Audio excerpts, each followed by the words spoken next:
Hello, আসসালামু আলাইকুম সবাইকে। আশা করি সবাই ভালো আছেন। আজকে আবার কালকের পরে আজকে আবার ভিডিও করতে বসছি। আসলে মুড নাই কোনো রিভিউ করার। আজকেও রিভিউ করব না। আমি ক্ষমা চেয়ে নিচ্ছি শুরুতেই। যদি আপনারা রিভিউর জন্য ওয়েট করে থাকেন, মেবি আপনারা আমার চ্যানেলে যেতে পারেন। চ্যানেলে আমি আসলে ইংরেজি যে রিভিউগুলো সেগুলো আমি কনস্ট্যান্টলি আপলোড করি।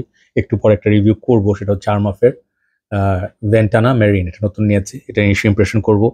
বাট আজকে হয়তো মেবি অত বেশি ভিডিও করব না। তো আজকে আরেকবার কথা বলতে ইচ্ছা করতেছে।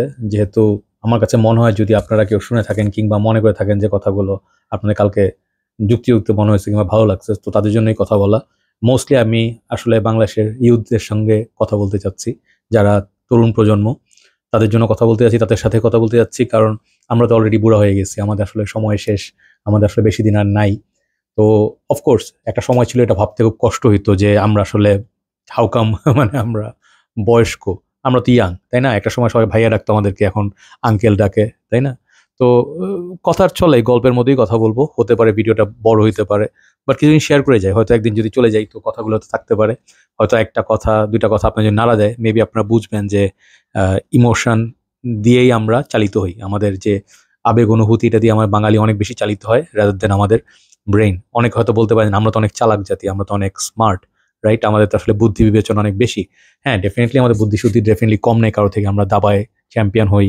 আমাদের দেশে অনেক স্মার্ট মানে ছেলেপেলে বা মানে স্টুডেন্টস আছে। মানে বেসিক্যালি যেটা বলতে চাই, বাংলাদেশের স্মার্টনেস এর কোনো অভাব নেই। বাট আমার কাছে মনে হয় যে আমরা মাথা দিয়ে চিন্তা করার আগে অনেক সময় আবেগ দিয়ে চিন্তা করি। যেসব কারণে আমরা আসলে অনেক কিছু অ্যাচিভ করতে পারি, যেটা আমাদেরকে আমি মনে করি যে আমরা আসলে স্পেশাল ওইসব জায়গা থেকে অনেক অন্য জাতি থেকে।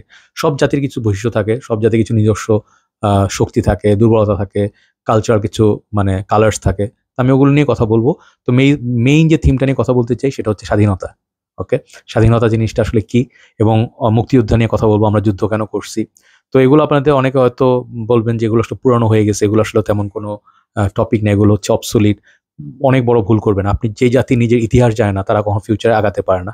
আপনার একটা স্বকীয়তা আছে, আপনার নিজস্বতা আছে, যেটার কারণে আপনি একটা জাতি হিসেবে পরিচিত। যারা ভারতীয়, যারা পাকিস্তানি, নেপালি, প্রত্যেকটা জাতির নিজস্ব ধর্ম আছে, বর্ণ আছে, খাদ্য আছে, তাই না? প্রত্যেক জাতি তো পাকিস্তানের রুটি খায়, আমরা খাই ভাত, তাই না? তারপর দেখা গেল যে আপনার স্টেটসে ওরা ফাস্ট ফুড বেশি খায়। আমরাও খাই আজকাল, বাট মানে আমাদের এখন কালচার একটু জওয়া খিচুড়ির মতো হয়ে গেছে। জওয়া খিচুড়ি বললে খারাপ শোনায়, বাট আমাদের কালচার আসলে অনেক কালচার এমব্রেস করতে আমরা একটা মাল্টি কালচারাল একটা জায়গায় আছি। আমরা মোমো খাই, হ্যাঁ? নেপালের মোমো খাই।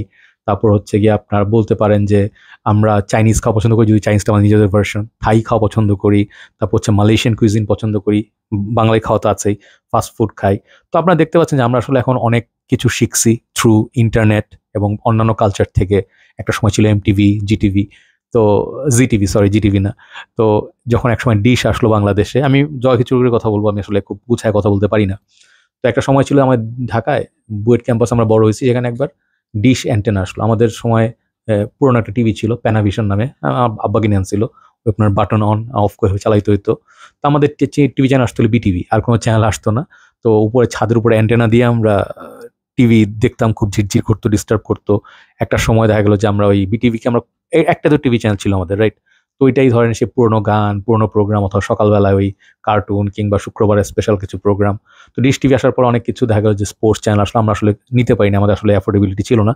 তো যারা একটু ভালো অবস্থায় ছিলেন, আমাদের বুয়েটের অন্যান্য প্রফেসর যারা আঙ্কেলরা যারা ছিলেন, একটু ভালো বেতন পাইতেন, তারা হয়তো একটু দামি গাড়ি কিনতেন, ক্যামরি কিনতেন, কিংবা একটা বাসায় ভালো ফোন ছিল, ভালো সাউন্ড সিস্টেম ছিল, কম্পিউটার ছিল। আমাদের যেহেতু অত আমার সত্যি কথা বলতে আমরা আসলে অত মানে প্রাচুর্যের মধ্যে বড় হই নাই। তো যেটা হয়তো যে ঈদের সময় একবার হয়তো একটা জুতা কেনা হইতো, জামা কেনা হইতো। আমি আপনাদের সিম্পলি বলতেছি, এগুলো হচ্ছে ছোটবেলার কাহিনী। এখানে কোনো অতিরঞ্জিত কিংবা একদম ছোট করে মানে সিনেমাটিক এফেক্ট দেওয়ার কোনো চেষ্টা করতেছি না। যেটা বলছি, স্বাধীনতা কেন দরকার? আমরা যেহেতু এমন একটা মানে প্রজন্ম, আমাদের প্রজন্ম হচ্ছে 80s, আমরা বুইড়া প্রজন্ম। তো আমাদের পরে যারা 90s তাদেরকেও এখন বুইড়া অনেকে বলে, যাই তো 30 হয়ে গেছে, তো বয়স, বাচ্চা-কাচ্চা হয়ে গেছে, বিয়ে হয়ে গেছে। তো আমার যেটা চিন্তা ভাবনা যে সবার একটা সময় থাকে, তারুণ্য থাকে। আমরা আমাদের তারুণ্যতে যা দেখছি আমি আপনাদেরকে তাই বলব। তো আমাদের 80s যে দশকটা, আমি যখন দেশে আমরা যখন আসি, আব্বা-আম্মা সবাই চলে আসে আমাকে নিয়ে, আমি ছোট থাকি। আমি যেভাবে বড় হয়েছি, আমার তো দেখাশোনায় বুয়েটের ক্যাম্পাস, সাদা ক্যাম্পাস, লাল ক্যাম্পাস, এবং আমি বুয়েটের ইঞ্জিনিয়ারিং ইউনিভার্সিটি স্কুলে পড়ছি, হ্যাঁ? এরপর কলেজে ভর্তি হয়েছিলাম বোরহানুদ্দিন কলেজ, পুরান ঢাকা, অনেকেও চিনবেন। তো আমি ওই পরে আর পড়ালেখা হয়নি। আমি ক্রিকেট খেলে সময় কাটাইছি। ওই সময় আমার খুব পিক টাইম ছিল। ক্রিকেট খেলতাম। আমার ক্রিকেট মানে সবচেয়ে বেশি ফেভারিট ছিল ক্রিকেট, গান বাজনা ক্রিকেট। এবং আমি ক্রিকেটার হতে চাইছিলাম, বাট স্যাডলি 97 ডিসেম্বর আমরা দেশ ছেড়ে চলে যাই, যেখানে আর মালয়েশিয়া যাওয়ার পর আর ফিটনেস ধরে রাখতে তেমন পাইনি, বাট ওখানে ওদের লেভেলে ক্রিকেট খেলছি, লিগ টিগ খেলছি। বাট দেশে থাকার সময় যেটা দেখছি যে 70-এর পরে 80-র যে দশকটা খুবই এক ডিপ্রেসিং টাইম। ডিপ্রেসিং টাইম অর্থে যে মানে সবসময় নাটক দেখবেন যে খুব মানে হুমায়ুন আহমেদ নাটক দেখে তো বড় হয়েছি, মানে সবসময় একটা দুঃখ কষ্ট, বাকের ভাই ফাঁসি হয়ে গেল, কিংবা সবকিছুর মধ্যে একটা ট্র্যাজেডি। গান শুনবেন সেখানে ট্র্যাজেডি, শঙ্খনীল কারাগার, আগুনের পরশমণি, আসাদুজ্জামান নূর উনি মারা যায় মুক্তিযোদ্ধা হিসাবে। তো সবকিছুর মধ্যে কষ্ট ফিল হতো, যে গান শুনতাম জানি মানে টিভিতে দেখাইতো যে মানে আমি জানি গানটা ছিল ওরা আসবে চুপি চুপি, সব কটা জানালা খুলে দাও না, রাইট? এখন শুনলে গায়ে মানে পশম দাঁড়ায় যায়।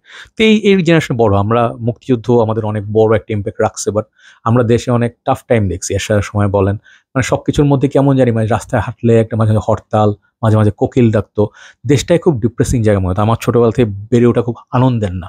আমি ছাদে শুয়ে শুয়ে বই পড়তাম, মাসুদ রানা, কুয়াশা, আপনাদের মতোই। হ্যাঁ, আমি পড়ার বই বেচে দিয়ে, আপনাদের মতো না, পড়ার বই বেচে দিয়ে আমি ধরেন একটা ফটোকপি করে আমি গল্পের বই কিনতাম, আমি কোচিং ফাঁকি দিতাম, আমি খুব ফাঁকি পাচ্ছিলাম। আমাকে ক্যারেট কলেজে কোচিংয়ের জন্য পাঠানো হয়, যেখানে আমি হাইয়েস্ট মার্ক পাইছিলাম, বাট আমি ওখানে যাই নাই, আমার ভালো লাগে না ওই লাইফ। তারপরে আমাকে পাঠানো হইলো যে তুমি ভালো করে কোচিং করো, হ্যাঁ এসএসসি দিবা ভালো করে, 97 ছিল লাস্ট ওল ব্যাচ, মানে ওল সিলেবাস। ভালো কিছু করতে পারি নাই। পরীক্ষার আগে রাতে এলআরবি কনসার্ট ছিল, আয়ুব বাচ্চুর, আমি অনেক বড় ফ্যান, 12:30 পর্যন্ত গান শুনছি। সো আমাদের বেড়ে ওঠা হচ্ছে ওই রকম যে ক্যাসেটের সময়, ক্যাসেট আমরা মিক্স ক্যাসেট বানাইতাম, টেপ বানাইতাম। আমি কথায় আসবো, আমি জানি যে আপনারা বিরক্ত হচ্ছেন যে এই গল্প জ্ঞান বলতেছে, এই জাস্ট একটু রিলেটেবল করার জন্য। বাট যখন বড় হয়েছি তখন দেখা গেল যে কিছু ব্যান্ড ছিল, প্রমিথিয়াস, হ্যাঁ, তারপর হচ্ছে আর্ক, এগুলো হয়তো আপনারা এখন জানবেন জানবেন না। তো আমাদের সময় ছিল মাইলস, উইনিং, ওয়ারফেজ, এভাবে বলতে গেলে অনেকগুলো নাম একসঙ্গে আসবে, সোলস, এলআরবি।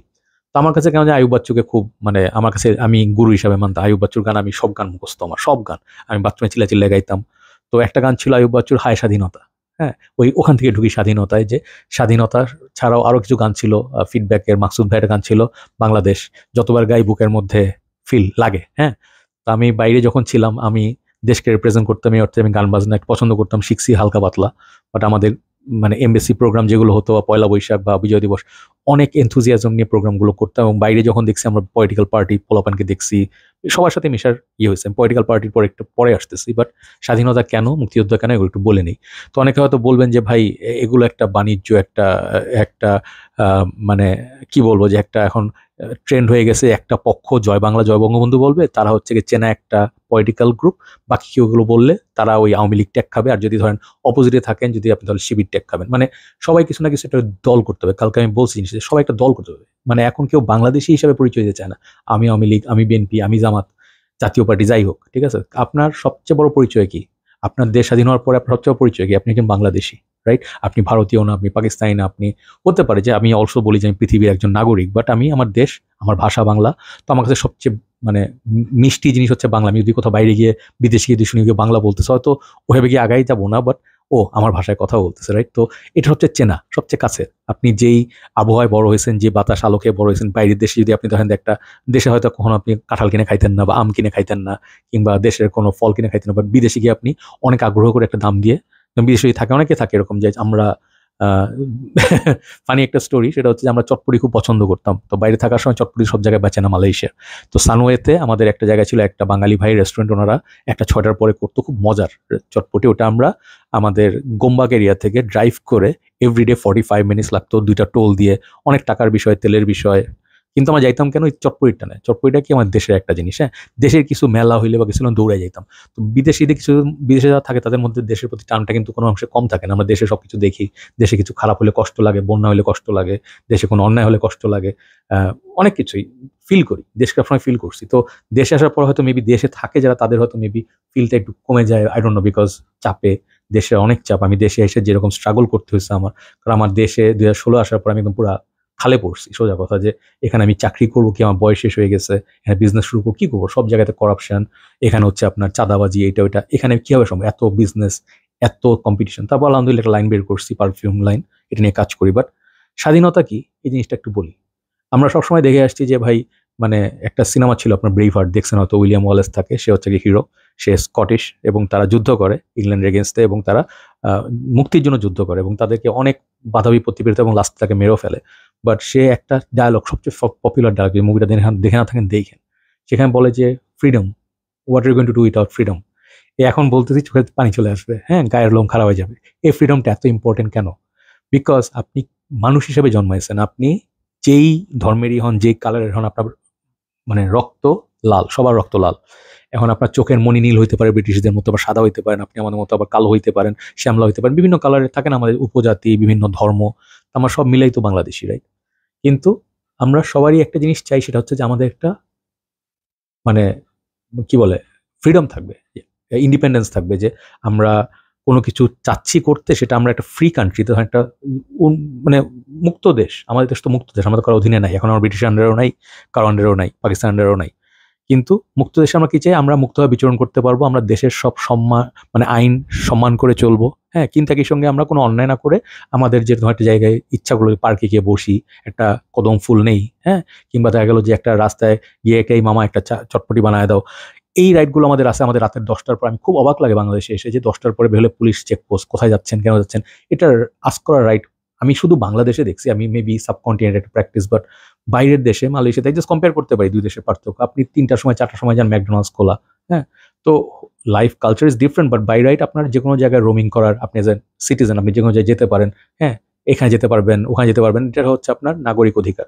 তো এই অধিকারগুলো এবং এই যে আপনার যেটা কথা বলছিলাম যে আপনার ফ্রিডম, হ্যাঁ, মুক্তি কিংবা আপনার স্বাধীনতা, স্বাধীনতা এত সহজে আসে নাই। স্বাধীনতা কখনো সহজে আসে না।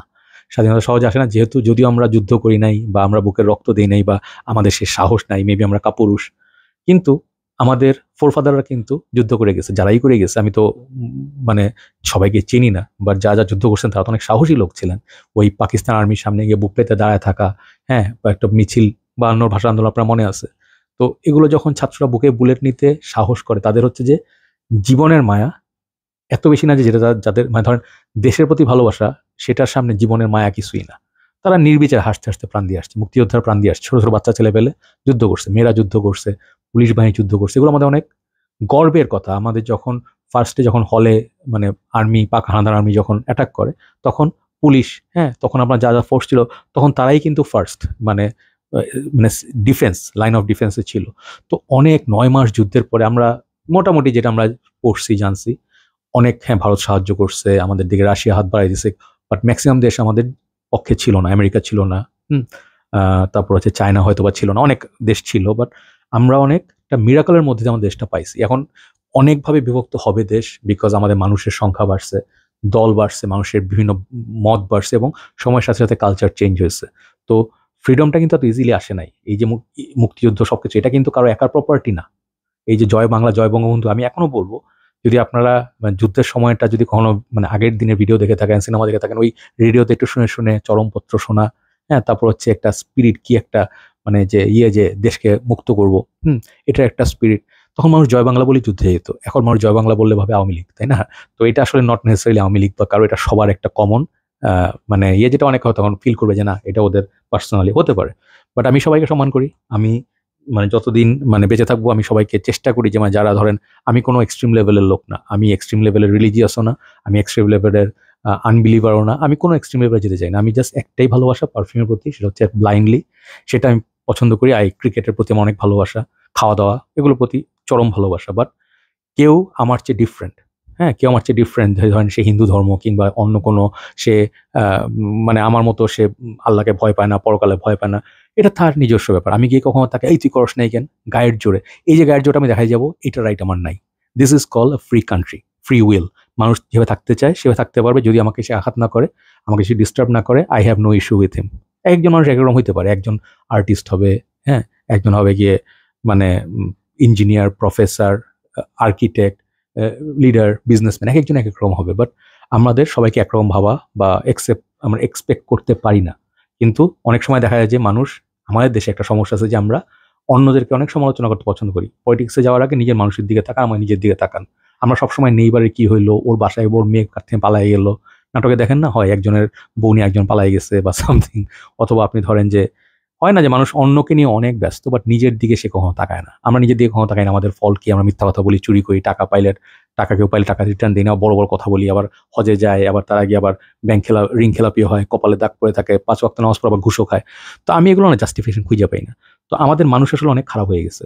এটা আমি এখন একটু বলতে পারি যে আমাদের যা বুড়া যে প্রজন্ম, আমাদের বাপ দাদা এরা অনেক করাপ্ট লোক ছিল।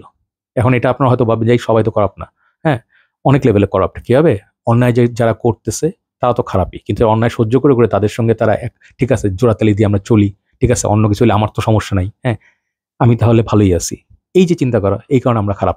হ্যাঁ, এখন নতুন জেনারেশন যা চায় এরা আমাদের মতো মানে অনেক কিছু আমাদের চেয়ে বেটার, অনেক কিছু আমাদের চেয়ে একটু দুর্বল, বিকজ তাদের সে এক্সপেরিয়েন্স নাই, তারা সেরকম হিস্ট্রি হয়তো জানে না, কিংবা তারা হয়তো সেভাবে মানে ওই জিনিসগুলোকে দেখে, কারণ তাদের একটা সময় ছিল, তারা 90s কিডস 2000s কিডস, এরা তো ভাই ছোট্ট ছেলেপেলে, এরা তো হচ্ছে বাপ মা যা শিখাবে আশেপাশে দেখবে তাই তো শিখবে, তাই না?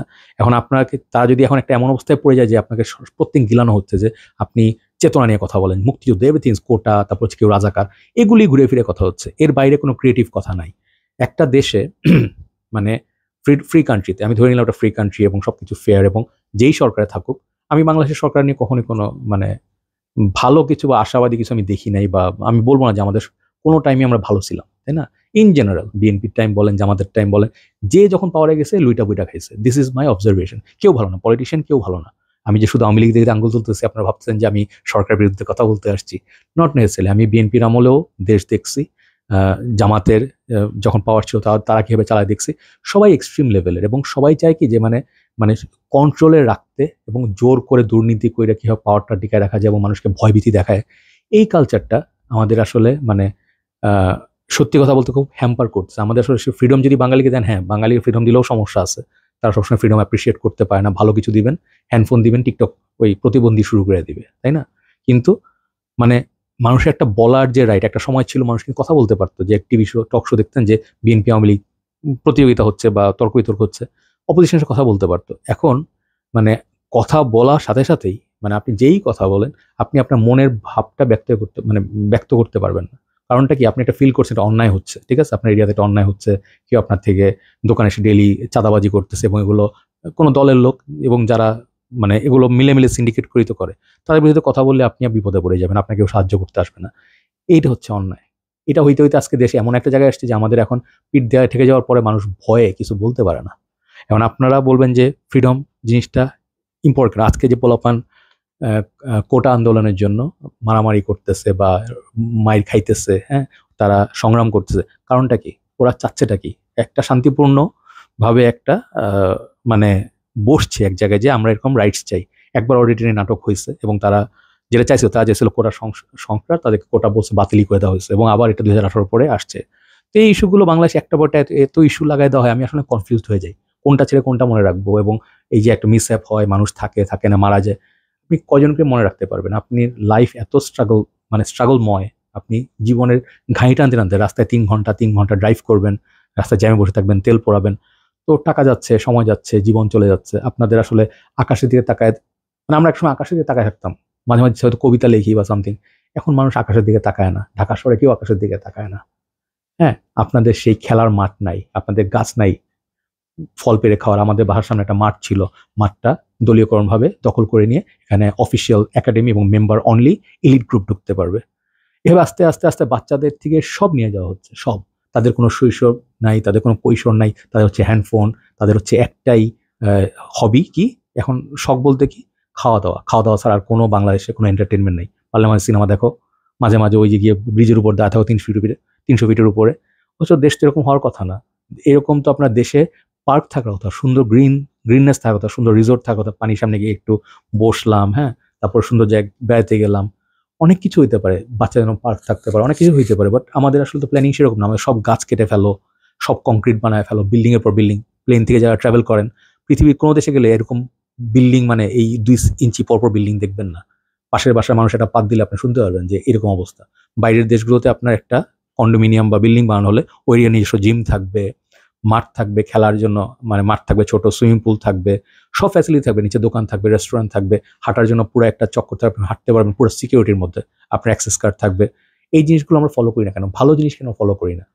আমরা ভালো কিছু ইম্পোর্ট করি না কেন? আমরা সবসময় খারাপ জিনিস ইম্পোর্ট করি। বাইরে খুবই ইম্পর্টেন্ট আপনার ছেলেদের, বাচ্চাদের খেলার জন্য ওদের একটা প্লেগ্রাউন্ড থাকবে। আমাদের প্লেগ্রাউন্ড কোথায়? আমার ছোটবেলায় তো স্লাইড টাইড দিচ্ছি, হ্যাঁ, সিসো খেলছি। ছেলে পেলে খেলার জায়গা কই? ছোট্ট খামারের মধ্যে ঢুকাই দিচ্ছেন। পলিটিক্সের কথা বাদ দেন, দেশের অবস্থাটা দেখেন। ফ্রিডম কোথায়? বাচ্চারা কিভাবে বড় হইতেছে? তাদের মধ্যে চিন্তা চেতনা সারাক্ষণ ভয়। আমি জিপিএ 5 হোয়াট এভার, এখন কি বলে আমি তো জানিও না পড়ালেখার সিস্টেম। তো আপনি কি ওই যে গোল্ডেন জিপি কি বলে স্টার্টার পায়, এরকম অনেকে দেখা গেল যে পাশ করার পরে আর ইউনিভার্সিটিতে চান্স পায় না, ইউনিভার্সিটি পড়ালেখা শেষ করে এত লাখ টাকা স্পেন্ড করে। ওয়ার্স্ট কেস ইজ ডক্টরস, যারা মেডিসিনে পড়ে, তাদের লাইফটা একেবারে মানে ফালা ফালা অবস্থা। তারা মানে কি যে কষ্ট করে, আমি যদি মাঝে মাঝে পুরান ঢাকায় দেখি, ঢাকা মেডিকেল দেখি, এত কষ্টের শেষ নাই। ইন্টার্ন ডক্টরদের অনেক কষ্ট, প্রত্যেকটা প্রফেশনে আপনার অনেক স্ট্রাগল করতে হয়। বাট ডাক্তার যারা, তাদের ডাক্তার অনেক দিন পর ডাক্তার হতে পারে এবং ফুল প্র্যাকটিস করতে পারে এবং ভালো আর্ন করতে গেলে তাদের বয়স অলরেডি 40-50 হয়ে মাথার চুল পরে টাক হয়ে যায়। তার জীবনের বাকি থাকে কি? আপনি অ্যাজ এ সিটিজেন আপনি চাইবেন কি একটু বুক ভরে নিঃশ্বাস নিতে, ফ্রেশ এয়ার নিতে, সকালে গিয়ে হাঁটতে, হ্যাঁ, আপনার এখানে কোনো চিন্তাই হবে না, কিছু হবে না, মানে আপনার শহরটা ওয়েল লিট থাকবে, লাইট থাকবে, সব জায়গায় ক্লিন অ্যান্ড মানে নিট অ্যান্ড ক্লিন থাকবে, রাস্তা ভাঙা থাকবে না। আমরা রাস্তায় গেলে মাঝে মাঝে রাস্তায় উষ্টাকে পড়ে যাই, এখন তো আর কোনো কন্ট্রোল থাকে না, গর্তের মধ্যে পড়ে যাই। টাইলস আছে, ওখানে টাইলস নাই, এখানে ম্যানহোলের গর্ত খোলা, ওখানে রাস্তা কয়দিন আগে কার্পেটিং করে গেছে, রাস্তাটা এখন অলরেডি ভেঙে পড়ে গেছে, কয়েক জায়গায় বাঁশ দিয়ে সেতু বানানো হচ্ছে। এগুলো কারা করছে? এগুলো আমাদের মানুষই করতেছে, যখন যেখানে পারছে চুরি করতেছে, তাই না?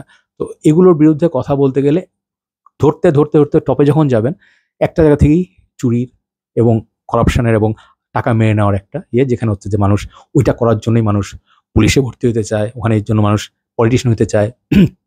তারা এত কোটি লাখ টাকা দিয়ে নমিনেশন চায়, কেন চায়? বিকজ তারা জানে একবার ওখানে যাইতে পারলে আমার লাইফ সেটেল হয়ে গেল, আমি দেশের বাইরে আরামসে কাটাইতে পারবো, আমাকে ধরবে না, ছবে না, আমি ফুল প্রোটেকশনে থাকবো। তো দেশের মানুষের এই যে বৈষম্য, কেউ এত গরিব একটা আলু কিনে পেঁয়াজ কিনে খাইতে পারে না, একটা মুরগি কিনতে পারে না, একটা মাছ কিনতে পারে না। একটা সময় তো হয় মাছ কিনে মানুষ চলতে পারতো, মাছও কিনতে পারে না। তো এই যে জিনিসপত্রের দাম বেড়ে যাচ্ছে, রোজার সময় আসলে আমাদের পাগলের মতো জিনিসের দাম বাড়ে, এগুলো কন্ট্রোল করা কি যায় না? এই রাস্তায় যে গাড়িগুলো হবে চলে, এগুলো কন্ট্রোল করা যায় না? মানুষ উল্টা দিকে আসতেছে, এগুলো সিস্টেম ওয়াইজ যদি চান, আপনি জাস্ট সিম্পলি আর্মির ভিতরে ঢুকেন, এই যে আপনি এটা কি বল ক্যান্টনমেন্টের ভিতরে ঢুকেন, একটা গাড়ি 40-50-এর উপরে স্পিড লিমিট উপরে যাইতে পারবে না, গেলেই জানে যে প্যাদানি খাইতে হবে। তো প্যাদানি খাই যদি ঠিক করতে, প্যাদানি খাই ঠিক করান, আমাদের এতগুলো এক্সপেন্সিভ টাকা, এতগুলো ট্রাফিক লাইট, এগুলো জন্য যদি থাকে, ট্রাফিক পুলিশ রাখতে হয় কেন? এবং মানুষজন ইচ্ছা মতো, কোনো রুলস নাই, কোনো লেন নাই, কিছু নাই, আপনি তো শিখাইতে হবে মানুষকে। আপনি না শিখান, মানুষ আজীবন এরকমই থাকবে। এখন আমার জন্য কেন মনে হয় এই লিডারদের ইচ্ছাটাই হচ্ছে মানুষকে জানোয়ার, অশিক্ষিত, গরিব বানায় রেখে দেওয়া এবং জ্যামের মধ্যে ফালা রাখা, মুড়ির টিন বাসগুলোতে ঘোরানো, এটাই তাদের প্রফিট, তাই না? তো আপনাদের তো আস্তে আস্তে ডিমান্ড করতে হবে যে আমি আসলে ভালো হইতে চাই, আমি যেটা ডিজার্ভ করি, আমি বিজনেস করতে, চায়ের স্টল খুলবো, এখানে এসে আমার পুলিশ চা যাবে না। আমি প্রত্যেক জায়গায় দেখি যে খুললেই ফলের দোকানে গিয়ে মামা আমার ফ্রিতে ফল নেওয়া যায়, এখানে আমার ফ্রিতে কফি খায়, হ্যাঁ, এখানে আসলে আমার থেকে চান্দা তুলে। এগুলো তো ওপেন সিক্রেট, এগুলোর বিরুদ্ধে ওপেনলি কেউ কিছু বলতে পারেন। বিকজ মানে একটা গাড়ি রাখবেন, হ্যাঁ, বাইরের বিদেশে গাড়ি রাখার সিস্টেম কি? আপনি রাস্তার পাশে দাঁড়াইছেন, তখন 5-10 মিনিট দাঁড়াইছেন, পুলিশ এসে দেখবে যে আপনার ড্রাইভার আছে, যদি থাকে বলবে আপনি এখন মুভ করেন। যদি আপনি মুভ করেন, আপনার নামে কোনো মামলা হবে না বা ডিস্টার্ব হবে না। বাট যারা গাড়ি রেখে চলে যাবে, ওদের 10 মিনিট দেওয়া হবে। 10 মিনিটের মধ্যে যদি মালিক না আসে, গাড়ি ড্রাইভার না আসে, বাইরে থেকে ড্রাইভার চায় না, মানুষ ওনারাই চালায়। গাড়িটা যদি না থাকে, মানে ওনার না থাকে, তখন একটা কেস দিয়ে, কাগজ দিয়ে জায়গা, তখন আপনি পরে গিয়ে সেটেল করবেন, এক সপ্তাহের মধ্যে 50% অফ। প্রত্যেকটা জিনিস সিস্টেমেটিক। আপনি ড্রাইভিং লাইসেন্সের পরীক্ষা দিচ্ছেন, আপনাকে 15 মিনিটে লাইসেন্স দিয়ে দিবে। আমাদের বাংলাদেশে কি হয়, বিআরটিএতে গেলে চোরের বাচ্চারা সব বইসা আছে, মুখ তো খারাপ হয়ে যেতে থাকে, মুখে গালি বের হয়ে যেতে থাকে। এবং আমাকে একবার লাইসেন্স পাওয়ার জন্য 17 বার না 18 বার আমার মিরপুর যাইতে হচ্ছে, জাস্ট ওই সিল মারার জন্য। কাগজ পরে তেনায় গেছে, লাস্টে গিয়ে গেছি যখন ছবি ফিঙ্গারপ্রিন্ট দিব, তখন বলে আমার কাগজ ইন্দুরে খেয়ে ফেলছে। This is Bangladesh, this is why we are not free. আমরা এর মধ্যে আটকানো। হ্যাঁ, এখন এটার জন্য আপনি কোটা আন্দোলন থেকে ছোট একটা সাইড, হ্যাঁ, ছোট সাইড না, অবভিয়াসলি বড় সাইড, বাট প্রত্যেকটা সেক্টরের করাপশন, প্রত্যেকটা সেক্টরের রং ডুইং, এগুলো বন্ধ করবে কে? এটা বন্ধ করার দায়িত্ব হচ্ছে হেড অফ স্টেটের। তাদের কাছে আমরা আশা করি, তারা যেভাবেই পাওয়ারে আছে, তাদেরকে মানুষ পছন্দ করে করে না, পপুলারিটি আছে কি নাই। যখন একটা গভর্নমেন্ট রান করে, মানুষের এক্সপেকশন থাকে যে আমি সবার কাছে, আপনি বাসায় গিয়ে বিচার দেন, হ্যাঁ, বাপ মায়ের কাছে গিয়ে বলেন যে আমি এইটা সমস্যা, আমি নালিশ দিলাম, তোমরা সলভ করে দাও। আপনার এক্সপেকটেশন কি থাকবে? আপনাকে প্রোটেক্ট করবে, বাইরে থেকে প্রোটেক্ট করবে, একটা আপনাকে জাস্টিস এনে দিবে। আপনার শেষ ভরসা যাওয়ার এটাও এখানে, যে আমার কাছে এটা মনে হয় যে মানে voice of god is people, public. এবং আমাদের মানে যদি গার্ডিয়ান থেকে থাকে, শুড বি গভর্নমেন্ট। এখন দেখেন আমাদের গার্ডিয়ানকে, আমাদের গার্ডিয়ান কাছে আমাদের এক্সপেকটেশন কি? আমাদেরকে কেউ এসে মারতেছে, আমাদেরকে প্রোটেক্ট করো। খারাপ জিনিস হচ্ছে, যারা আমাদের প্রোটেক্ট করবে তারাই আমাদের মারতেছে। 6টা ছেলেকে গুলি করে মেরে ফেলা হয়েছে, ছেলে মেয়ে 6টা মেয়েও মারা গেছে, আমি দেখছি। হ্যাঁ, তো এই যে একটা বাচ্চা, আমি গতকালকে বলতেছি, আমার চোখে পরে পানি চলে আসছে, আমি কথা শেষ করতে পারিনি। কথাটা শেষ করি যে একটা বাচ্চা, যারা লিডারদেরও তো বাচ্চা আছে, যারা লিডার, হ্যাঁ, তাদের বাচ্চা যদি মারা যাবে, অ্যাক্সিডেন্ট হয়, এই বড় বড় শিল্পী বা মানে যারা কি বলবো যে সেলিব্রিটি আছে, ওদের বাচ্চা নাই? কুমার বিশ্বজিতের ছেলে গিয়ে অ্যাক্সিডেন্ট করে কোমায় ছিল না, কতগুলো বাচ্চা মেরে ফেলছে। তো তখন তাদেরও তো কষ্ট হয়। আমি আমার অনেক ফ্রেন্ডদের সঙ্গে মিশছি, তাদের বাবা মা পলিটিক্স করতো। আমি আমার একজনকে দেখছি ফ্রেন্ডের, তার বাবা ছিল বিশাল পলিটিশিয়ান। তাদেরকে আমি দেখছি তারা আসলে কি ধরনের মানুষ, কি হিংস্র। তাদের কাছে টাকার জন্য, টাকার সামনে মানুষের জীবন কিচ্ছু না। তো আপনারা হয়তো এটা বুঝতে পারবেন তখন যখন আপনি পলিটিক্স করবেন, অনেক টাকা দেখবেন, পাওয়ার দেখবেন, তখন আপনি নেশা অন্ধ হয়ে যাবেন। তখন একটা সময় আসবে যে অনেকেই আছে যে টাকা দেখলে লোভ সামলাতে পারেন এবং পাগল হয়ে যায়, টাকা ছাড়া কিচ্ছু বোঝে না। তারা কবরে যাওয়ার দিন পর্যন্ত টাকা টাকা টাকা। টাকার দরকার আছে, আমরা সবাই টাকার জন্য কাজ করি, কেউ মানা করতে পারবো না। আমি টাকার জন্য কাজ করি, রিভিউ করবো, আমি আর্ন করার জন্য করবো। বাট আমার একটা জিনিস হচ্ছে, আমি যতক্ষণ মানে আলহামদুলিল্লাহ আমি যখন খেয়ে পরে আলহামদুলিল্লাহ আমার শখ টক মিটায় চলতে পারবো, আই এম হ্যাপি। বাট কারো কারো হচ্ছে যে যখন দেখছে যে আনলিমিটেড টাকা, ব্যাংক থেকে 10 কোটি টাকা লোন নিলে টাকা ফেরত দিতে হয় না, ব্যাংক ঋণ খেলা পেলে সমস্যা নাই, আপনি সিঙ্গাপুরে গিয়ে ইনভেস্ট করেন, আপনি ওখানে ভিআইপি হয়ে যাবেন। এই মজা পেয়ে গেলে ভাই, এখন আপনার রাষ্ট্র বা সামথিং দিয়ে আপনি কিছু কিছু গ্রুপ সাপোর্ট পাচ্ছে, তাদেরকে ছড়াছড় বাইরে, তারা ভিভিআইপি। তখন বাইরের মানুষজন এটা বুঝে না যে ভাই ওইটা লাইফের আসলে কি একটা নেশা। তো আপনাদের এই জিনিসগুলি জিজ্ঞেস করছে যে মানে আপনারা আসলে মানে লাইফের বাইরে যান, একবার যেবার যান, আপনি দেখবেন যে মানুষ কি কি রাইটস এনজয় করে। মানুষ পাবলিক হেলথ কেয়ার দেখেন, আমাদের হেলথ কেয়ারের অবস্থা এত খারাপ। আপনি লাখ লাখ টাকা দিয়ে সবচেয়ে এক্সপেন্সিভ এভার কেয়ারে যান, হ্যাঁ এভার কেয়ারে যান, অথবা এখানে যা যা আছে, ওয়ার্স্ট সার্ভিস পসিবল। বাইরের ডক্টর আপনাকে জিজ্ঞেস করবেন দাঁতে ব্যথা করছে, they will talk to you, they will consult you. বাংলাদেশে কি হয়, তুই এটা বস, তোর দাঁতে আমরা 20,000 টাকা প্রসিডিওর করবো, তো কোনো সে নাই। আপনি যখন কথা বলতে যাবেন, এই তুমি বসো, কিছু জানো। আমি এরপর থেকে হসপিটালে যাওয়া বন্ধ করছি। বাংলাদেশে আমি দরকার হলে বাসায় বসে মরে যাবো, ডাক্তারদের কাছে যাবো না। This is the problem. কোনো সেক্টর আমি যাবো না, আমি যেখানে যাবো সেখানে আমাকে ঠকানো হবে, সেখানে আমাকে ডাউন করা হবে, আমাকে ঘন্টার পর ঘন্টা বসে থাকতে হবে। আমার সামনে দিয়ে লোকজন, ভিআইপি লোকজন, তারা চলে যাবে লাইন কেটে, হ্যাঁ ভিভিআইপির বাচ্চারা যাবে গিয়ে। So this is the problem with Bangladesh right now. এবং সমস্যার কোনো শেষ নাই। এবং আমি সবসময় তাদের দিকে খুব আশা নিয়ে তাকায় থাকি যে, যেহেতু আমরা কাওয়ার্ড, যেহেতু আমরা কাপুরুষ, তাকায় থাকি যারা আমাদের বড় সেলিব্রিটি, যাদেরকে আমরা অনেক সম্মান করি, সিনেমা করে, নাটক করে, পলিটিক্স করে, যাই করে, সরি, তার দিয়ে তাকায় থাকি, তারা একটা লিড দিবে, তারা একটা কথা বলবে, যাতে ও আচ্ছা ঠিক আছে, তখন সরকার ভাবে যে ও একটা প্রেশার ক্রিয়েট হচ্ছে, একটা অপোজিশন থাকবে। আমাদের সে অপোজিশন কোথায়? আমাদের পার্লামেন্টে কথা বলার অপোজিশন কোথায়? মানে একটা যে জিনিস অন্যায় হচ্ছে বা একটা জিনিস আছে ঠিক আছে এরকম না, আপনি একটা বিচার দিলেন, আপনি কার কাছে বিচার দিবেন? কে বিচার দিবে? আপনি কার কাছে যাবেন? ঢাকা ভার্সিটির ছেলেগুলো বারবার বলতেছে আমাদেরকে সামনে পিছনে দুই দিকে স্যান্ডউইচ করে আমাদের দিকে অ্যাটাক করা হচ্ছে। আমরা জানাজা পড়তেছি আমাদের ভাইদের, সেখানে আমাদের ধরে নিয়ে যাওয়া হচ্ছে, মারতেছে, ব্লিডিং হচ্ছে আমাদের, হ্যাঁ।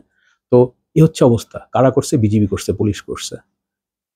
বিজিবির দায়িত্ব কি? বিজিবির দায়িত্ব বর্ডারে গার্ড দেওয়া। পুলিশের দায়িত্ব কি? যারা সিভিলিয়ান তাদেরকে প্রোটেক্ট করা। পুলিশ বেতন পায় কোত্থেকে? আপনার আমার টাকায়। এই রাস্তাঘাট কোথায় হয়? আমাদের ট্যাক্সের টাকায়। অথচ আমরা তাদের গালাগালি, এই তুই এটার বাচ্চা, ছাত্রদেরকে গায়ে হাত দিয়ে তুই তোকারি করতেছে। এই ছাত্ররাই ফিউচার। এবং যখন তারা বড় হবে তখন এই ট্রিটমেন্ট পেয়ে তাদের মনে একটা ঘৃণা সৃষ্টি হবে। আমাদের দেশের সবার প্রতি সবার তো ঘৃণা কেন? আমাদের লিডারদের, আমার মানুষের প্রতি এত ঘৃণা কেন? কারণ কথা বলতে মনে হচ্ছে একটা জেদ দেখাইলাম। আপনি তো ভাই প্যারেন্ট, আপনি যখন একজন মানে লিডার হবেন, আপনি প্রাইম মিনিস্টার হবেন বা মন্ত্রী হবেন, আপনার হাতে অনেক বড় দায়িত্ব। আপনার মানুষের টেক কেয়ার করার দায়িত্ব। আপনি যত, সব দেশেই করাপশন হয়, মালয়েশিয়ার মতো দেশেও করাপশন হয়, অনেক কোটি কোটি টাকা চুরি হয়, তারপরেও ইনফ্রাস্ট্রাকচার ধরে রাখছে, দেশের বেসিক নিডগুলো ঠিক রাখতেছে। হ্যাঁ দাম বাড়তেছে, বাট মানুষ পার্কিং করতে পারছে, জায়গা আছে, থাকার জায়গা আছে, খাইতে পারতেছে। প্রাইস নিয়ে খুব উল্টাপাল্টা হচ্ছে না, প্রাইস লাইক ফিউল হাইটেক এত বেশি হচ্ছে না। আপনার শেষ ভরসা যাওয়ার জায়গা যেখানে, সেখানে থেকে আপনি মাইর খান, আপনি কোথায় যাবেন? তখন আপনার দেয়ালে পিঠে গেলে তখন আপনার খারাপ লাইনে যেতে হবে এবং তখন সহিংসতা ছড়াবে। আপনি চাইলে কিন্তু এটা খুব সুন্দরভাবে সলভ করা যেত। এই যে ডিমান্ডটা, বসে আসো কথা বলি, হ্যাঁ একটা প্রপার ম্যাচিওর ওয়েতে, একটা কোয়ালিফাইড ওয়েতে না। আমি মানে সবচেয়ে খারাপ লাগলো কি, ছাত্রদেরকে মারার জন্য সবার আগে ছাত্রলীগ ইউজ করা হইলো। যদি ছাত্র বিএনপি থাকতো, ছাত্র দল ইউজ করতো। কেউ কারো চেয়ে ভালো না। All this politicians are corrupt, they are dirty. হ্যাঁ, এবং আমি এটা দেখে আসছি ফার্স্ট হ্যান্ড। এবং তারা কীভাবে ম্যানিপুলেট করে, ছেলেদেরকে ব্রেন ওয়াশ করে জামাতের টাইমে। আমি কাউকে ভালো বলতেছি না, আমি কোনো দলের সাপোর্টার না, আমি বাংলাদেশের সাপোর্টার। আমি ঘুরে ফিরে লাস্টে আমি একা, আমি বাংলাদেশের সাপোর্টার। আমি ঘুরে ফিরে আমার দেশ একটা, I don't want to see কোন ব্লু না রেড না কি। আমি দেখবো আমার দেশ লাল সবুজের দেশ। হ্যাঁ, আমার মানে সবচেয়ে খারাপ লাগলো যে, ঠিক আছে দেখেন জিনিসটা আপনি বুঝে দেখেন, ঠান্ডা মাথায় চিন্তা করে দেখেন, ছেলেগুলো রাস্তা বন্ধ করছে। আমি খুব বিরক্ত, কয়েকদিন আমি গালাগালি করছি, বেটা রাস্তা বন্ধ করছিস কিন্তু, বাপের রাস্তা, কিছু গালাগালি করছি। কিন্তু আমি দেখলাম যে না, অ্যাকচুয়ালি ভালো একটা মানে ওরা একটা ভালো মানে ইস্যুতে, যেটা হচ্ছে ওদের শুধু না, ওদের পরের বাচ্চা কাচ্চা যারা স্কুলে পড়ে তাদের জন্য একটা রাইট। হ্যাঁ, আমাদের তো টাইম অলরেডি আপ। ওইটার জন্য ওরা রাইট ফাইট করতেছে এবং ওরা কোনো সহিংস আন্দোলন করছিল না, বৈশা ছিল, হাতে কোনো অস্ত্র নাই, কিছু নাই। বাট ওদের উপর অ্যাটাক করা হলো ছাত্রদের, ওদের বন্ধু বান্ধব যারা একটু দল করে, তাদের ব্রেন ওয়াশ করা, তাদেরকে বিরিয়ানির বিনিময়ে তাদেরকে দিয়ে লাইলা দেওয়া হয়েছে। তো এই যে young generation versus young generation মানুষের ব্লাডশেড করতেছে, আপনার নিজের দেশের লোকজনকে আপনি মেরে ফেলছেন। এটা কিন্তু পাকিস্তান বাংলাদেশের যুদ্ধ না, আপনার নিজের দেশের লোক আপনার নিজের দেশের লোককে মেরে ফেলছে। এবং কি কারণে? এই ছেলেগুলোকে একটা বাজে ট্যাগ দিয়ে। এই ছেলেগুলো কিন্তু ক্রিমিনালস, দে আর ঢাকা ভার্সিটি, বিভিন্ন ভার্সিটির মেরিটরি স্টুডেন্ট। বুয়েটের মতো একটা জায়গায় একটা ছেলেকে মেরে ফেলা হয়েছে। হ্যাঁ, আপনার কথা মনে আছে আপনার? He was not just a normal boy, he was not just a ordinary boy. হ্যাঁ, তাকে এই ট্যাগ দেওয়া হয়, এই ট্যাগ দেওয়া হয়। ঠিক আছে? আপনি কাউকে মেরে ফেলার রাইট রাখেন? একটা ছাত্র তারা এভাবে দাঁড়ায় আছে, তার বুকে গুলি করে দিলেন। সেই ছাত্র হাতে কি কোনো অস্ত্র ছিল? কিচ্ছু ছিল না। সে জাস্ট ভাবছে যে আমার পুলিশ ভাই, আমার ভাই, আমার বুকে কখনো গুলি করবে না, এতটুকু আশা তার ছিল। একবার, দুইবার, তিনবার গুলি করছে ছেলেটার বুকে। গরিব ফ্যামিলি একটা ছেলে। শেষ, ফ্যামিলি শেষ, ও শেষ। এবং এটাকে আরো অন্য হবে কিছু বলতে গেলেই আমাদের কথায় কথায় সেই পুরনো চেতনা। Address the issue. আপনি ভান করতেছেন, এত অভিনয় করছেন, এত করাপ্টেড কেন? আপনি যদি দেশের মানুষের প্রতি কোনো মায়াই না থাকে, তো বলেন যে I don't give two cents about you. তাহলে তো আমরা অ্যাটলিস্ট ওকে আলহামদুলিল্লাহ সত্যি কথাটা বলছেন। এই মায়া কান্না, এই দেখানো, মারবেন প্রথমে, মারার পর হা আসলে পুলিশ তোরা চেষ্টা করছে প্রোটেক্ট করার। কি বলবো, আপনারা দেখছেন সবই। এবং দিনকে রাত বানানোর একটা চেষ্টা। ভাই, কোনো ভালো কিছু বয়ে আনবে না। আমি এখন 43 ইয়ার্স, আমি চিন্তা করি কোন দিন মারা যাব। এই লোকগুলার, পলিটিশিয়ানগুলো কত বুড়া বুড়া, তারা মৃত্যুর আগ দিন পর্যন্ত ভাই ভয় পায় না, আল্লাহকে ভয় পায় না, তারা ভাবে না। কিন্তু আপনি যাওয়ার সময় কয়টা টাকা নিয়ে যেতে পারবেন, কয়টা স্টেট নিয়ে যেতে পারবেন, এটা তো ইসলাম মুসলিমের কথা, নন মুসলিমের কথা না, এটা সাধারণ চিন্তা। আপনি কিন্তু বসে চিন্তা করেন যে ঠিক আছে আমি খারাপ করছি, আপনার জীবনে খারাপ হয় না অবশ্যই, রোগ বালাই হয় না অবশ্যই হয়, আপনার ছেলে মেয়ের সঙ্গে খারাপ হয় না অবশ্যই হয়। চিন্তা করেন এই ছেলে মেয়েগুলো যা হয়েছে, আপনার নিজের ছেলে মেয়ের সঙ্গে তাই হয়েছে। রাস্তার মেয়েগুলোকে মারছে, হাত ধরে টানছে, আজে বাজে ভাবে ওরা হাত দিছে। আপনার মেয়ের গায়ে যদি হাত দিত আপনার কেমন লাগতো? চিন্তা করে দেখেন। সরি, আজকে অনেক লম্বা ভিডিও করে ফেলছি ভাই। মানে কিছু জিনিস আমাদের হয়তো কালচারাল ভাবে, মানে আমাদের বোঝা উচিত যে সব বাঙালির, হ্যাঁ, যে আমাদের মা বোনের ইজ্জত, হ্যাঁ, শুধু না, ছাত্রলীগের মা বোনের ইজ্জতও ইম্পর্টেন্ট, আওয়ামী লীগের মা বোনের ইজ্জতও ইম্পর্টেন্ট, যারা নর্মাল সিভিলিয়ান্স তাদের সবার মতো তারাই ইম্পর্টেন্ট। একটা যদি ঝড় হয়, একটা ন্যাচারাল ক্যালামিটি, সবাই একসঙ্গে মারা যাবো ভাই, কেউ বেঁচে থাকবো না। এই দেশের মধ্যে আপনারা একজন একজন কোপাকুপি করে শেষ করে দিচ্ছেন, দেশকে আগাবেন কিভাবে? যাদের জন্য আপনারা এইসব সহিংসতা করছেন, এই লোকগুলো আপনাদের ঘাড়ে বন্দুক রেখে গুলি চালাচ্ছে। তারা আপনাদেরকে ইউজ করে, যখন কোনো শেষ হয়ে যাবে আপনাদের ইউজ, তখন ছুঁড়ে ফেলাই দিবে। আমার এক নিজের মামা, লাস্ট গল্প বলে শেষ করি। বিএনপি সময়ে উনি পলিটিক্স করতো এবং একটু মানে আর্মস টার্মস নিয়ে ঘুরতে, এই টাইপের ছিল, হ্যাঁ। এবং একসময় উনি অনেক, মানে খুব ভালো মামুন মামা ছিল, খুব ভালো, আমাকে দাদু করতো, চকলেট এনে দিত। এবং ওনাকে আমি অনেক পছন্দ, অনেক কুল টাইপের মামা ছিল, লম্বা, হ্যান্ডসাম, ফানি, অনেক আদর করতো। একসময় যখন পলিটিক্সে জড়ায়, ওনার অফকোর্স যখন আপনি জড়াবেন তখন আপনার ভাব চেঞ্জ হয়, বাইক থাকবে হাতে, এই থাকবে, আর্মস থাকবে। একটা সময় ওনাকে গুলি করে মেরে ফেলা হয়। উনি অনেকদিন পঙ্গু ছিল, আইসিইউতে ছিল, উনি আর কনফারেন্স ফেরত আসেন, উনি নড়তে পারতো না, শির দ্বারায় গুলি খেয়েছিল। তো এই যে ছেলেটা, হ্যাঁ, সে অনেক আশা দেখে, এরকম অনেক ছেলেপেলে অনেক আশা দেখে, আমি সেই জীবন, আমি উইমেন, ড্রাগস, ড্রিঙ্কস, অ্যালকোহল, বিদেশে যাব, গাড়ি করবো, বাড়ি করবো, এই মোহ আপনার বেশি দূর নিয়ে যেতে পারবে না। আপনার কপাল যদি খুব ভালো হয় আপনি আস্তে উঠতে পারবেন, বাট যেই রাস্তায় উঠবেন সেই রাস্তা এখন ভালো রাস্তায় লিড করবেন, আপনার দেখবেন যে রাস্তা খারাপ হয়েছে আপনার সাথে। বাট আলটিমেটলি যেটা বলতে যাচ্ছি যে যখন ইউজ করা শেষ হয়, দেখবেন নিজের দলের লোকজন নিজের দলের লোকজনকে ছুঁড়ে ফালায় দেয়। তো মানুষের একটা বিবেক বোধ অ্যাটলিস্ট কিছু হলেও থাকা দরকার, যে ভাই আমি আল্লাহর কাছে কি বিচার, মানে আমি কিভাবে মুখ দেখাবো, আমি নিজে আয়নার সামনে কিভাবে মুখ দেখাবো। আপনার যদি ওয়াইফ, আমি অনেক ওয়াইফকে চিনি যারা হাজব্যান্ড ঘুষের টাকা খাচ্ছে, তাদের প্রতি কোনো টেনশন নাই, they know everything wrong this people are doing, তারা প্রাউডলি তাদের কাজ করে যাচ্ছে বিকজ তাদের টাকা আসতেছে। আপনারা টাকা কামাবেন, ভালো লাইফ লিভ করবেন, অফকোর্স আমি বিশ্বাস করি be successful, but at the same time সবকিছু জলাঞ্জলি দিয়েন না। কিছু জিনিস তো ভিতরে রাখতে হবে, কিছু জিনিস তো মানুষেরও থাকতো। আমরা যদি মানুষ আর মানে একটা শুয়োরের মধ্যে যদি কোনো পার্থক্য না থাকে, তাহলে মানুষের লাভ কি? আশরাফুল মাকতুরাত হয়ে লাভ কি? কেউ নামাজ পড়লে তারে বলবেন রাজাকার, দাঁড়িয়ে রাখলে হুজুর, এই জামাত, এটাই নট নাইস। মানুষ এক একজন এক এক রকম। আমাদের কেউ গান গাবে, কনসার্টে যাব, আমরা একই সঙ্গে পয়লা বৈশাখ করবো। আমার দেশটা তো ভাইব্রেন্ট, কালারফুল একটা দেশ। কোনো লিডাররা কেন একটা এক্সট্রিম সাইডে নিয়ে যেতে চায়, পোলাপানকে মুক্তিযুদ্ধের এগেনস্ট নিয়ে যেতে চায়, কেউ মুক্তিযুদ্ধকে ইউজ করে ওইটাই বাকি সব খারাপ। এই যে আপনাদের ব্রেন ওয়াশের সিস্টেম, বের হয়ে আসেন থেকে, নিজে নিজের দেশকে চেয়ে, নিজেকে দেশ জানেন, আপনার যেরকম ব্যাকগ্রাউন্ডে সেভাবে বড় হন। আপনি রিলিজিয়াস ফ্যামিলি থেকে আসেন, রিলিজিয়াস ফ্যামিলি থাকেন, কোনো সমস্যা নেই, but be proud of Bangladesh. আপনার ন্যাশনালিটি, আপনার পতাকা এমনি এমনি আসে নাই, এত ইজি হয় নাই। ওকে, আজকে দেশে হচ্ছে কষ্ট লাগে, পাকিস্তান হানাদার বাহিনী আমাদের মানুষ মারছে, সেটা অ্যাকসেপ্ট করা যায় বিকজ ওরা আমাদের শত্রু ছিল। এখন আমাদের নিজেদের মানুষকে মেরে ফেলি। সবাই ভালো থাকবেন, কথা হবে। এবং মানে আজকের পর হয়তো এই ধরনের ভিডিও আর করবো না, বাট অনেক মানে ব্যর্থ লাগে নিজেকে, অনেক ঘৃণা লাগে নিজের প্রতি। মানে কান্না করা ছাড়া, কিংবা ধরেন আস্ফালন করা ছাড়া, গালাগালি করা ছাড়া আর কিছু উপায় নাই। আমরা তো আর ভাই ওইরকম হেলমেট নিয়ে অস্ত্র নিয়ে তো ভাই মানুষকে হিট করবো। We are not that type, we are human beings. ছাত্রগুলো যারা অহিংসভাবে আন্দোলন করছে, ভালো মায়ের খাচ্ছে, হোয়াট এভার খাচ্ছে, এদের প্রতি massive respect, I salute you. Okay, তোমরা পারবা, তোমরা পারবা, তোমাদের দিয়ে হোপ আছে, ইনশাল্লাহ করাপ্ট হয়েও না এবং এভাবে চালায় যাও এবং শির দ্বারা উঁচু করে বাঁচতে শিখো। একবার দাঁড়ায় গেলে সেটার মানে ওই ওই ওই ওই জিনিসের কোনো তুলনা হয় না। মানুষ যে সবসময় মাথা উঁচু করে চলতে পারে ওইটার তুলনা হয় না। হ্যাঁ, ওইটার কোনো প্রতিদ্বন্দ্বী নাই। সবাই ভালো থাকেন, কথা হবে মেবি নেক্সট টাইম থেকে পারফিউম নিয়ে কথা বলবো। বাট সরি বলতে চাই যে আমরা ছেলেপেলের জন্য ভালো কিছু দিয়ে দিতে পারি না, আমরা ফেল করছি। খুব ভালো থাকেন, কথা হবে। আসসালামু আলাইকুম।